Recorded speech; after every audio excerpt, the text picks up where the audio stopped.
Kekerasan dalam rumah tangga atau KDRT di Kota Palembang terjadi lagi. Kali ini dialami oleh seorang ibu rumah tangga warga Kelurahan 36 Ilir, Kecamatan Gandus, Palembang. Atas kejadian yang menimpanya, dirinya ditemani anggota keluarganya mendatangi SPKT Polresta Palembang. Di hadapan petugas piket, Mardiana menuturkan kejadian tersebut terjadi sekitar pukul 10 pagi, di mana saat itu ia bersama suaminya MN terjadi selisih paham yang dipicu korban menolak diajak pindah rumah oleh terlapor. Dibalut emosi, terlapor memecahkan kaca lemari pakaian yang berada di dalam kamar, lalu mengambil pecahan kaca itu dan langsung menyayat muka korban secara berulang kali, serta memukuli korban. Atas kejadian itu, ia mengalami luka gores di bagian pipi sebelah kanan dan kiri, kening dan hidung.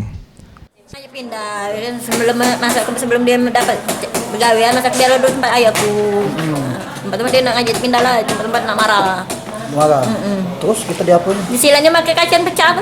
Oh, disayat pakai kacang pecah. Iya. Tim Liputan Sriwijaya TV.